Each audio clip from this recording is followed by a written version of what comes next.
C'était le grand avantage que la Russie était toujours censée avoir.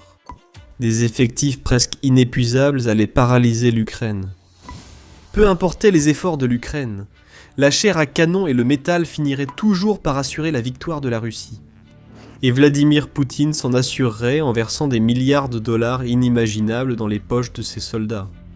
Mais quelque chose d'important s'est brisé dans l'armée russe. Les incitations financières ne marchent plus, car de potentiels soldats russes tournent massivement le dos à Vladimir Poutine. Le dernier avantage de la Russie a disparu. La chair à canon dit stop, et pendant ce temps, l'Ukraine consolide son propre avantage, alors que les retombées de l'approche de Vladimir Poutine diminuent. La guerre de Vladimir Poutine s'effondre en temps réel. Tout cela aurait dû être différent. Lorsque la Russie a envahi l'Ukraine, Vladimir Poutine pensait vraiment que son pays avait tout ce qu'il fallait pour vaincre ce pays bien plus petit.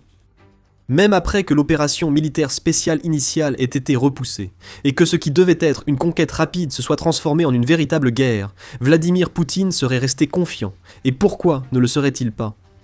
Les statistiques démographiques et l'attitude traditionnelle de la Russie face à la guerre jouaient en sa faveur. Les chiffres disaient tout ce que Vladimir Poutine avait besoin de savoir.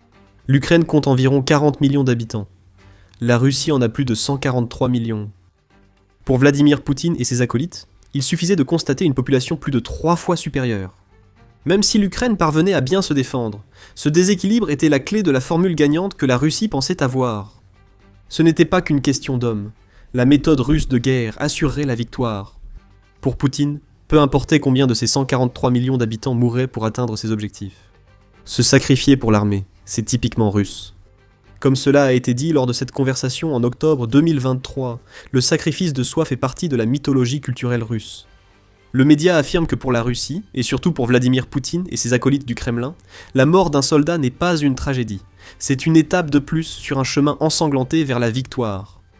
Même pour certains soldats morts pour la cause de Vladimir Poutine, la fierté était un moteur. Ils peuvent tomber au combat, mais leur sacrifice a servi l'objectif fixé par Vladimir Poutine. Cet avantage était censé suffire, mais après plus de 4 ans et plus de 1,38 million de pertes, les normes culturelles et la masse de chair à canon censée alimenter la guerre de la Russie ne fonctionnent plus. La guerre d'usure que Vladimir Poutine pensait de gagner s'est retournée contre lui, et l'avantage en effectif, le dernier véritable atout que la Russie pouvait avoir sur l'Ukraine, a disparu. Attention, la Russie a encore beaucoup de monde. Le grand problème de Vladimir Poutine, c'est que ces gens ne veulent plus se battre pour lui. Et à mesure que nous avançons en 2026, une tendance se dessine, surtout dans le recrutement militaire russe, qui nous montre qu'un problème que Vladimir Poutine pensait ne jamais voir apparaître est en train de lui revenir en pleine figure. Dans un rapport du 14 juin, CNN affirme que l'avantage en effectif de la Russie commence à s'estomper, et elle cite les taux de recrutement de volontaires russes comme la principale preuve qui explique pourquoi. Mettez-vous un instant à la place d'un civil russe. Quand vous marchez dans la rue, vous voyez des panneaux qui vous incitent à devenir un héros pour la Russie, à participer à ce sacrifice de soi ancré dans votre culture. Et pour aggraver la pression, il n'y a pas que la propagande qui vous est imposée. Au bout du bâton russe se trouve la carotte la plus appétissante que vous ayez vue. D'énormes primes à la signature allant jusqu'à 80 000 $, soit plus de 4 fois ce que le russe moyen gagne en une année, sont agités juste devant vos yeux. Un très gros salaire est proposé, et l'armée russe promet aussi des dizaines de milliers de dollars d'allègement de dettes. Tout ce que vous avez à faire, c'est signer au bas du contrat. Il y a 1 ou 2 ans, cette stratégie fonctionnait pour la Russie.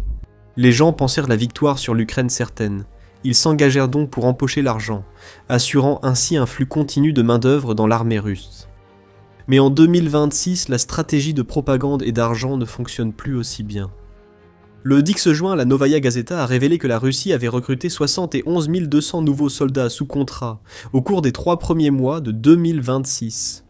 Un chiffre élevé, certes, mais aussi le plus bas depuis 3 ans pour le premier trimestre d'une année, soit près de 20 000 de moins que les 89 600 soldats sous contrat, qui se sont engagés en 2025. Voilà, en résumé, le nouveau problème de main-d'œuvre russe. Ce n'est pas que les gens ne sont pas là, c'est que les Russes prennent conscience de la brutalité épuisante de la guerre que Poutine a déclenchée. Ce qui semblait autrefois inévitable paraît maintenant sans fin, et les soldats potentiels savent qu'ils ne s'engagent plus pour gagner une guerre. Ils s'engagent pour mourir, et l'argent du Kremlin ne suffit plus pour les milliers d'hommes refusant d'affronter l'horreur des drones en Ukraine. Le manque de recrutement seul ne prouve pas que l'avantage en effectif de la Russie diminue. 60 et 11 200 nouveaux soldats, c'est encore beaucoup de chair à canon à envoyer dans le hachoir ukrainien. Derrière la chute des recrutements se cache un problème plus grave, aggravant les difficultés de main-d'œuvre imprévues pour la Russie.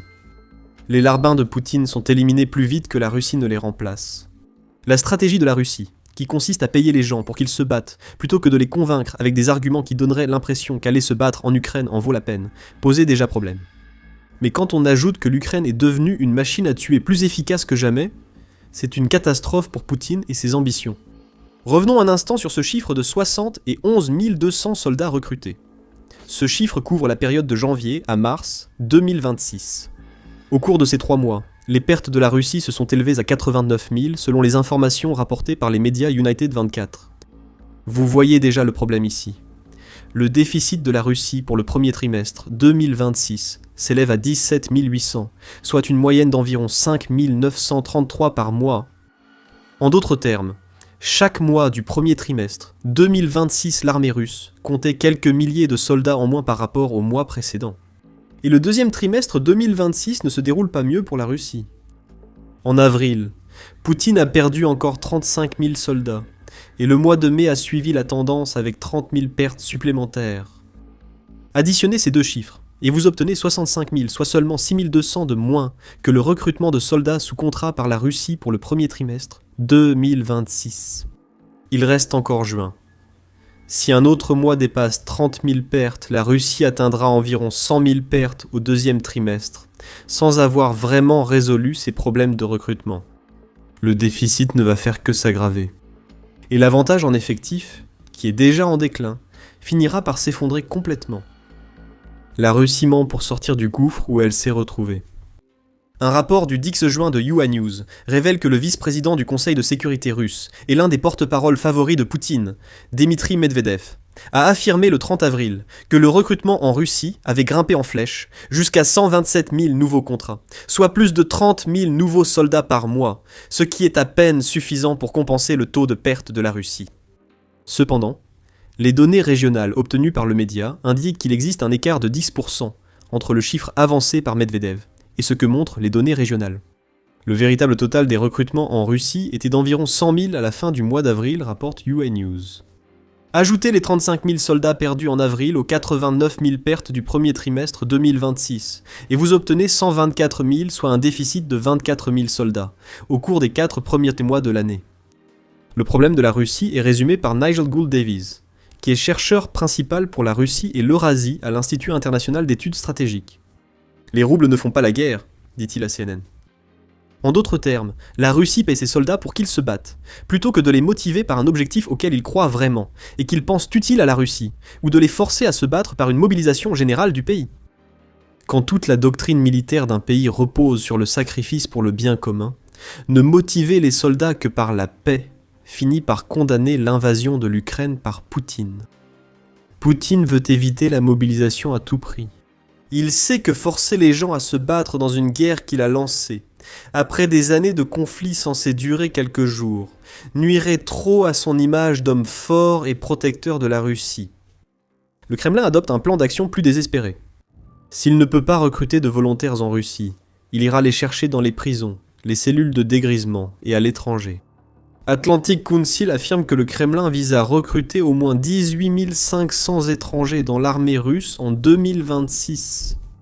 Cela représente environ 2 semaines de pertes et montre que le Kremlin admet que sa meilleure option est de proposer ces primes alléchantes à ceux qui n'ont pas vu leur pays détruit pendant 4 ans par la stratégie désastreuse de Poutine. Mais cela ne règle pas le problème principal de la baisse de l'avantage en effectif de la Russie. Mais un problème encore plus important pour Poutine subsiste. Aussi grave que soit ce problème de main-d'œuvre sur le champ de bataille, c'est son impact intérieur qui finira par coûter cher à la Russie. Mais avant d'approfondir ce sujet, voici The Military Show. Il y a encore beaucoup plus de contenu comme celui-ci, alors abonnez-vous si vous appréciez les analyses que vous recevez sur notre chaîne. Gould Davies dit que les problèmes de recrutement de l'armée russe se retrouvent aussi dans les entreprises du pays. Trouver du personnel ne concerne pas uniquement le front. Ils ont du mal à trouver des personnes à embaucher, dit-il à propos de la Russie. Cela ne devrait surprendre personne ayant suivi les propos de la directrice de la Banque centrale de Russie sur les problèmes de main-d'œuvre du pays. Vers la fin du mois d'avril, Elvira Nabiullina a déclaré que la réserve de main-d'œuvre de la Russie avait diminué d'environ 2,5 millions de travailleurs depuis que Poutine a lancé l'invasion. Un peu plus de la moitié de cette perte est due aux pertes humaines en Ukraine, tandis que des centaines de milliers servent actuellement dans l'armée, ou fuient la Russie pour éviter de mourir sous les drones ukrainiens. La Russie met en avant son faible taux de chômage, ce qui est exact. Cependant, cela montre surtout que sa réserve de main-d'œuvre s'amenuise. Et selon Euromaidan Press, l'agence de statistiques Rosstat de la Russie indique que la main-d'œuvre du pays diminuera encore de 1,4 million d'ici la fin de 2026, ce qui exercera une pression supplémentaire sur un marché du travail qui manque déjà de travailleurs. Pour aggraver ce problème, l'industrie de la défense, dans laquelle Poutine a mis tous ses œufs, commence à rencontrer des difficultés. Cette industrie tourne presque à pleine capacité. La Russie veut que cette industrie se développe, mais avec le manque de main-d'œuvre et le besoin de travailleurs hors des secteurs liés à la guerre de Vladimir Poutine, peu de choses changeront par rapport à la situation actuelle. Les premiers signes de ralentissement dans cette industrie sont apparus dès octobre 2025. C'est à ce moment-là que le Moscow Times a rapporté que la production de produits métalliques manufacturés avait chuté de 1,6% en septembre 2025 par rapport à l'année précédente. Selon le média, la croissance dans ce secteur avait été de 26,4% en 2023 et de 30 et 1,6% en 2024. Un phénomène similaire a été constaté dans l'autre secteur des équipements de transport en Russie, concernant les chars et véhicules blindés. Ce secteur continuait de croître d'une année sur l'autre, mais la croissance n'était que de 6% en septembre, contre 61,2% le mois précédent. Un plateau semble avoir été atteint. D'après CNN, la situation de l'industrie de la défense russe n'a guère évolué depuis. Les usines tournent déjà en continu, donc la Russie ne peut faire plus sans en construire d'autres, créant ainsi plus de cibles pour l'Ukraine et nécessitant plus de travailleurs. L'industrie de la défense russe n'a plus beaucoup de travailleurs à absorber. N'oubliez pas, la pénurie de main-d'œuvre freine même les industries en croissance où des milliards sont investis. Quelle est la grande solution de la Russie à cette crise interne ? Comme pour son armée, elle fait venir plus d'étrangers pour remplacer les Russes trop blessés ou morts. Face à de lourdes pertes en Ukraine et à une natalité au plus bas depuis 2 siècles, la Russie cherche à l'étranger des solutions à ses problèmes de main-d'œuvre. Selon Carnegie Endowment, la Russie aura besoin d'environ 10,9 millions de nouveaux travailleurs d'ici 2030 et il est difficile de voir où elle pourra les trouver. La migration de main-d'œuvre des anciennes républiques soviétiques d'Asie centrale a aidé, mais ne peut résoudre entièrement le problème. La fondation estime que la Russie cherchera sans doute à recruter des travailleurs d'Inde et d'Afrique pour pallier sa pénurie de main-d'œuvre, mais cette solution migratoire reste temporaire. Avec l'accueil croissant de migrants, la Russie perd l'identité nationale essentielle à ce que Vladimir Poutine dit vouloir en Ukraine. Vladimir Poutine justifie son invasion en affirmant que Russes et Ukrainiens sont un seul peuple. Mais pendant que nous parlons, les politiques de Vladimir Poutine aggravent une crise démographique qui a déjà été accélérée par la guerre même censée unir l'Ukraine et la Russie. Quels résultats la Russie obtient-elle face aux sacrifices exigés par Vladimir Poutine ? En 2026, la réponse est « pas grand-chose ». Malgré toutes les pertes et les sacrifices, la Russie a à peine progressé en Ukraine, que ce soit cette année ou depuis que Vladimir Poutine a lancé son invasion. Le 12 juin, le média United 24 a rapporté que les services de renseignement estoniens affirment que la Russie n'a atteint aucun de ses objectifs stratégiques après plus de 4 ans de combat, ce qui constitue une condamnation accablante de l'échec total qu'est l'opération militaire spéciale de Vladimir Poutine. Kiev et le Donbass n'ont pas chuté. Malgré les contre-attaques ukrainiennes, les avancées russes dans cette région paraissent moins significatives que prévu. L'Estonie affirme que les drones de moyenne portée ukrainiens permettent désormais de frapper à 300 km derrière les lignes de front, ce qui paralyse la logistique russe et rend encore plus difficile l'avancée des soldats de Poutine, même alors que le dirigeant russe ordonne encore plus d'assauts. Tout cela alimente la crise de main-d'œuvre à laquelle la Russie est confrontée, alors que les soldats envoyés de force au combat, avec peu de soutien et de ravitaillement, meurent plus rapidement face aux drones ukrainiens. Concernant la Russie, ses avancées en 2026 n'ont pas été impressionnantes. France 24 indique que l'armée russe a perdu plus de terrain qu'elle n'en a gagné en avril. Et mai, ce qui est l'inverse de ce qu'une force d'invasion est censée faire. Tu devais conquérir plus de terrain, Poutine, mais la Russie perd ce qu'elle a volé, et ses soldats meurent si vite que l'avantage en effectif sur lequel Poutine comptait pour gagner la guerre est en train de disparaître. Donc Poutine se retrouve face à un dilemme paralysant. La Russie manque de soldats nécessaires pour mener la guerre comme son dirigeant le souhaite. Quelle est la réponse de Poutine à ce problème ? Ordonner l'agrandissement de l'armée russe. Le 13 juin, le Kyiv Post a rapporté que Poutine avait signé un nouveau décret qui augmentera les effectifs autorisés dans les forces armées russes, de près de 10 000 personnes. C'est la deuxième hausse des effectifs ordonnée par Poutine en 4 mois, portant l'armée russe à environ 2,4 millions de personnes, dont 1,5 million de militaires en service actif. Maintenant, 10 000 soldats, cela ne semble pas être un chiffre énorme, mais le fait qu'il s'agisse du deuxième décret signé en 2026 pour une expansion nous montre que Poutine refuse tout simplement d'accepter la réalité. Face à des recrutements qui n'atteignent même pas les chiffres déjà prévus par la Russie, et des pertes infligées par l'Ukraine dépassant ce que la Russie peut supporter, la principale réponse de Poutine a été d'exiger plus de soldats. Mais où les trouver ? Mystère. Il semble que Poutine n'y ait pas pensé. C'est le problème de Poutine depuis le début de sa guerre. Il n'avait pas anticipé la défense acharnée de l'Ukraine dès le début de l'invasion. Poutine n'a pas anticipé que l'Occident soutiendrait l'Ukraine, ou que l'Ukraine utiliserait des drones pour réécrire les règles de la guerre. Il ne s'est sûrement pas arrêté pour se demander que sacrifier 1,38 million de personnes ou plus pour sa guerre pourrait causer des problèmes à l'armée russe et à son économie. Poutine n'a rien vu de tout cela arriver. Il a simplement conduit la Russie aveuglément dans une crise dont il n'y a plus d'issue. La crise de main-d'œuvre en Russie ne va pas s'améliorer. Il n'y aura pas d'afflux soudain de recrues pour sauver Poutine. L'Ukraine mise encore plus sur son propre avantage, l'innovation. La Russie a reculé à cause de la puissance des drones ukrainiens. L'Ukraine ne maîtrise pas que la production.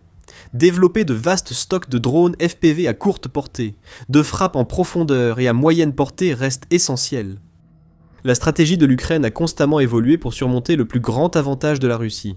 Les plus de 30 000 pertes que la Russie subit chaque mois sont principalement causées par les drones FPV. Les drones à moyenne portée détruisent l'arrière russe, affaiblissant les soldats en première ligne. Les drones de frappe en profondeur perturbent la machine de guerre russe, détruisant chaque mois de nombreuses installations pétrolières et industrielles militaires. L'invasion de l'Ukraine devait être une histoire où l'avantage numérique de la Russie faisait encore une fois la différence, mais l'Ukraine a changé la donne. Aujourd'hui, l'histoire veut que les drones ukrainiens soient ainsi redoutés que même Poutine admet qu'un soldat russe ne peut sortir la tête de sa cachette à cause d'eux.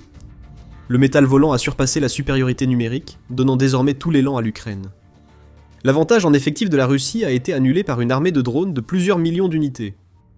Cela ne laisse plus d'options à Poutine. Ces soldats potentiels refusent de se laisser appâter par l'argent pour signer des contrats qui leur coûteront la vie. En interne, la Russie est en ruine, confrontée à des difficultés économiques, à un manque de main-d'œuvre et à une industrie de défense stagnante. Tout ce que Poutine peut faire, c'est ordonner l'augmentation des effectifs d'une armée qui est déjà au point de rupture. Le dernier atout de la Russie a disparu. Tout est fini pour Poutine. Il ne le sait tout simplement pas encore. Tous ces problèmes de main-d'œuvre impactent directement ce que nous voyons sur le champ de bataille en Ukraine. Les pertes russes battent des records, l'Ukraine profitant de l'armée affaiblie de Poutine pour infliger plus de dégâts que jamais. L'offensive de printemps de Moscou a déjà échoué. Actuellement, son offensive d'été s'effondre. Regardez notre vidéo pour en savoir plus. Si elle vous a plu, abonnez-vous à The Military Show, où nous retraçons la chute de la Russie sous les coups de l'Ukraine. Merci de votre attention.